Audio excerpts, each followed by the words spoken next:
आताच बोललो, सर्वापरी सुत्तम साधन करी माझे नामस्मरण, उच्चिष्ट नको करू मन अनेका ठाई, जैसे का पतिव्रता अन्य धर्म नेणे, सर्वथा सर्व व्रतदान तथा पतिचारणे, का चातक पक्षिया तो स्मरे मेघराया, भूमीचे उदकतया घेण्याची नाही, तैसे मज विनजान न करी तुझ्याचे स्मरण, काही मिळाल्या ब्रह्मार्पण करी पाठा, पत्र पुष्प फल उदक, हे भजन माझे सात्विक नको सुचदेव अनेक म्हणजे वेगळे, अर्जुना मी तारिता आणि मारिता, अर्जुना मी उद्धरिता, मज वाचुनी सर्वथा सृष्टी रक्षिता कोणसे, माझी पंचतत्वे मिळवून पृथ्वी आप तेज वायू गगन, हे गेल्या फाकून उरे माया भ्रांती, म्हणून अर्जुना सर्व जन्माच्या शेवटी हा मनुष्य देह पावे पाठी, या परिउत्तम कीर्ती म्या रचिली नाही, म्हणून येणे जन्मे म्हणजे ओळखावे, येथेची आपणा ते उद्धरावे, येथेची जोडावे नरकयात नेसी, हो येथेची जोडावे नरकयात. सर्वात सोपं साधन काय आहे तर भगवंताचे नामस्मरण, नामन संकीर्तन साधन बरी सोपे, जळतील पापे जन्मांतरीची, आणि अति दुर्लभ मनुष्य देह आहे. हो मनुष्याला 100 वर्ष आयुष्य लाभलेलं आहे, पण 100 वर्ष आयुष्यामध्येही 50 वर्ष तर झोपेत निघून जातात, 10 वर्ष बालपणीचे, 20 वर्ष 30 वर्ष तारुण्याचे, मग भजनास काय बोलतं भजन. हो अति दुर्लभ मनुष्य देह, आणि कसा प्राप्त झालाय, का टाळी न्याय पावला हा देह, आणि घडो नये ते उपाय घडवावे, आंधळ्याच्या हातात जसा कावळा सापडावा त्याप्रमाणे अति दुर्लभ मनुष्य देह आपल्याला या जन्मी लाभलेला आहे. हो आणि जन्मोजन्मीचे सुकृत आपला आहे की नरदेह लाभला आहे, त्यातल्या त्यात गुरुकृपा झालेली असे, म्हणून संत कृपा श्रेष्ठ आहे. जसं आपण दिरीचे कीर्तन असतं, दिरी उदाहरण देतात, संत कृपेचे महत्व सांगतात की संत कृपेचे महत्व काय. एके वेळेस नारदजींना प्रश्न पडला की सत्संगाच्या महिमा काय असतो, आणि नारदजी भगवंताकडे गेले आणि भगवंताला विचारू लागले की देवा सत्संगाच्या महिमा काय आहे, काय आहे सत्संगाच्या महिमा. त्यावेळेस भगवंत नारदजींना सांगतात की नारदा तुला सत्संगाच्या महिमा जाणून घ्यायच्या आहे ना, तू मृत्यूलोकी जा, तिथं एक सरडा आहे, एका झाडावर एक सरडा आहे, तिला जाऊन विचार सत्संगाच्या महिमा काय.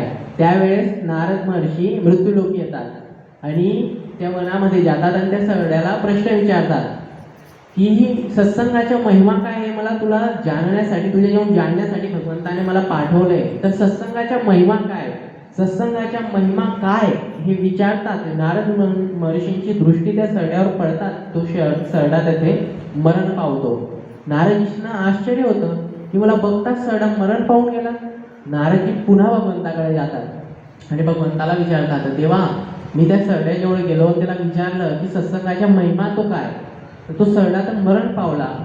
भगवंत सांगतात नारदा हताश होऊ नको, त्याच ठिकाणी त्याच गावी त्याच वनाच्या जवळ एक गाव आहे, त्या गावामध्ये एका गाईला एक वासरू झालंय, तू त्या गाईच्या वासरूला जाऊन विचार की सत्संगाच्या महिमा तो काय. नारदजी त्या गाईच्या वासराजवळ जातात, त्याला विचारतात की बाबा रे सत्संगाच्या महिमा काय. त्यावेळेस नारदांना पाहून तो वासरू देखील तेथेही मरण पावतो. आता नारदजी परत हताश होतात आणि भगवंताकडे जातात आणि भगवंताला परत प्रश्न विचारतात की देवा तुम्ही सांगितल्याप्रमाणे मी त्या वासराला देखील हाच प्रश्न केला की सत्संगाच्या महिमा तो काय, आणि तो वासरू देखील मरण पावला. त्यावेळेस भगवंत सांगतात नारदा त्याच गावामध्ये त्याच राज्यामध्ये एक राजा राहतो, त्या राजाच्या घरी एक नवं बाळ जन्माला आलेलं आहे, एक नवजात शिशु जन्माला आलेलं आहे, त्याला बाळ झालंय, तर तू त्याच्या भेटीसाठी तेथे जा आणि त्या बाळाला प्रश्न विचार की सत्संगाच्या महिमा तो काय आहे. नारदजींना आश्चर्य वाटतं की देव मला असं काय सांगताय, मला तर भगवंत म्हणजे संकटात पाडण्यासारखी गोष्ट करतायत. कारण की सरड्याजवळ गेलो, सरड्याला विचारलं, तो मरण पावला, त्याच्या कोणी कैवारी नव्हता. वासराजवळ गेलो, वासराला विचारलं, तो मरण पावला, तेथेही मला बोलणारं कोणी नव्हतं. पण राजाकडे गेलो, राजपुत्राला मी प्रश्न विचारला आणि राजपुत्र मरण पावला, तर राजा तर मला फासावर चढवेल, माझे प्राण हरण करून घेईल, कारण तो राजा आहे, समर्थ आहे. मग भगवंतांना नारद महर्षी सांगतात की देवा मी गेलो आणि प्रश्न विचारला आणि तो मरण पावला तर राजा तर मला फासावर चढवेल. त्यावेळेस भगवंत नारदांना आश्वासन देतात की नारदा घाबरू नको, तू जा आणि त्याला प्रश्न विचार. त्यावेळेस नारद महर्षी राजवाड्यात जातात आणि राजाच्या पुत्राचे दर्शन घेतात आणि राजपुत्राला प्रश्न करतात की बाबा मला संत समागमाच्या सत्संगाच्या महिमा काय तो सांग, भगवंतानी मला तुझ्याकडे जाणण्यासाठी पाठवलंय. त्यावेळेस तो राजपुत्र बोलू लागतो, नवजात जरी असतो पण संत समागमाच्या महिमा बघा. तो राजपुत्र त्यावेळेस बोलू लागतो की देवा, नारदांना सांगतो की देवा तुमच्या दर्शनानं, तुमच्या नुसत्या कृपा दृष्टीनं मी सरडा होतो. प्रथम जन्मात मी सरडा होतो, सरड्याच्या जन्मातून मी वासरू झालो, दुसऱ्या जन्मी तुम्ही वासरावर माझ्यावर दृष्टी टाकली आणि मी डायरेक्टली राजपुत्र म्हणून जन्माला आलो. हा एवढा मोठा आहे सत्संगाच्या महिमा. त्यावेळेस नारदजींना सत्संगाच्या महिमा कळतो की सत्संगाच्या महिमा तो काय असतो. म्हणून रामगीतेमध्ये रामगुरुही वर्णन करतात, गंगा पापम शशी तापम दैन्य कल्पतरुस्तथा पापम तापम च दैन्यश्च हे साधू समागम. गंगामाई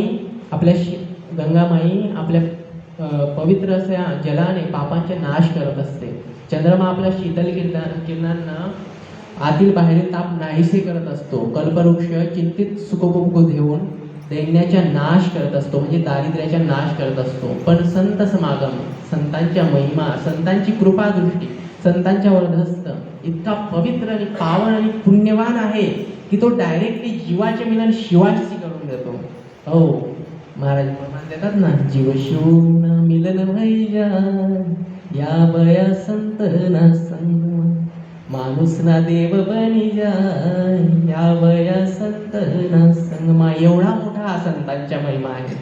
म्हणून संत समागमी धरावी आवडी, करावी तातडी परमार्थाती. संत देखील तेच प्रमाण देतात, सद्गुरु वाचवी सापडेना सोय, धरावे ते पाय आधी त्यांचे, संता विना प्राप्ती नाही ऐशी, वेद देती वाही, गुरुविन ज्ञान कडेना.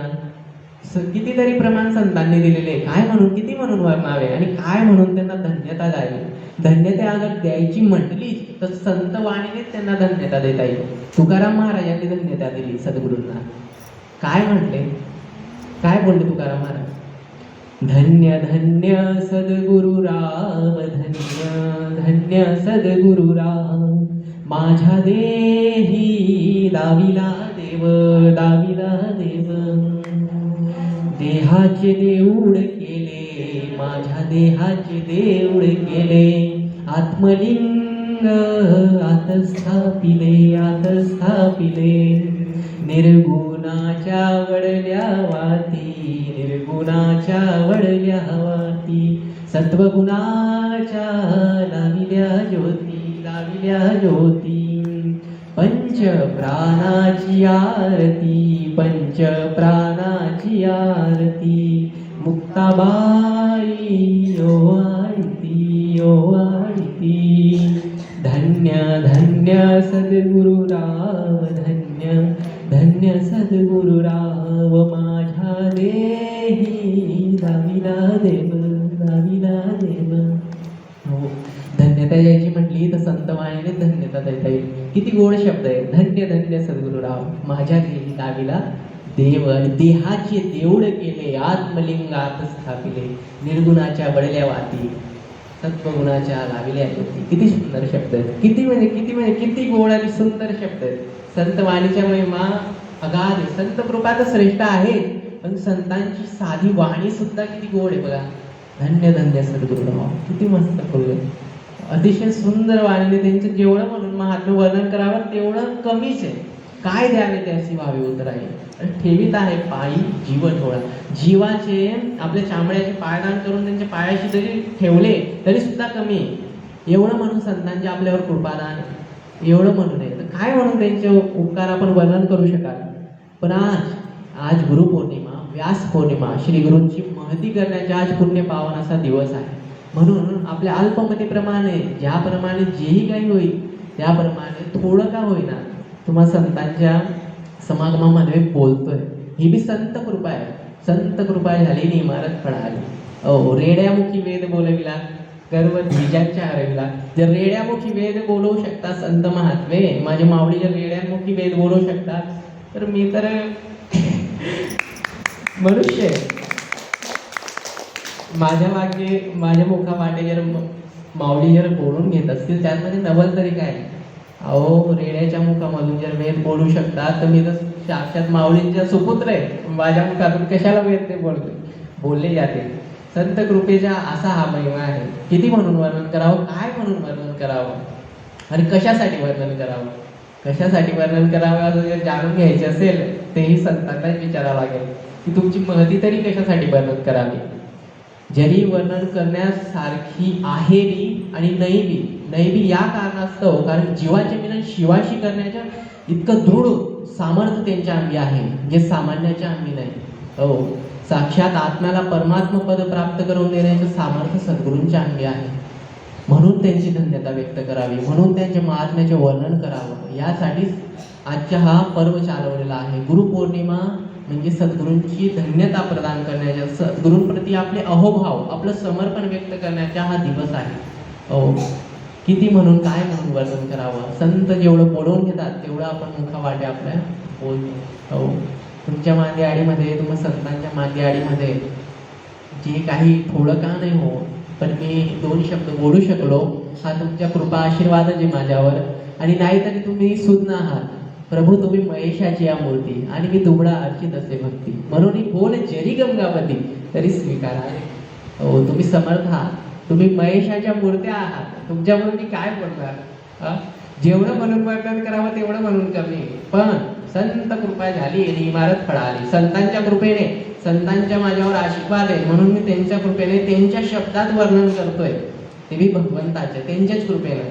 हो, आपुल्या बळे नाही मी बोलत, सखा कृपावंत वाचत त्याची, साळुकी मंजुळ बोलीत असे वाणी शिकवितात मी वेगळाचे. संतांच्या कृपेने, संतांच्या आशीर्वादाने 2 शब्द तुमच्या पुढे बोललो. म्हणून जे काही चांगलं असेल ते माझ्या सद्गुरूंची कृपा आणि तुमच्या मायबापांच्या आशीर्वाद. हो, गोपाल कृष्ण भगवान की जय.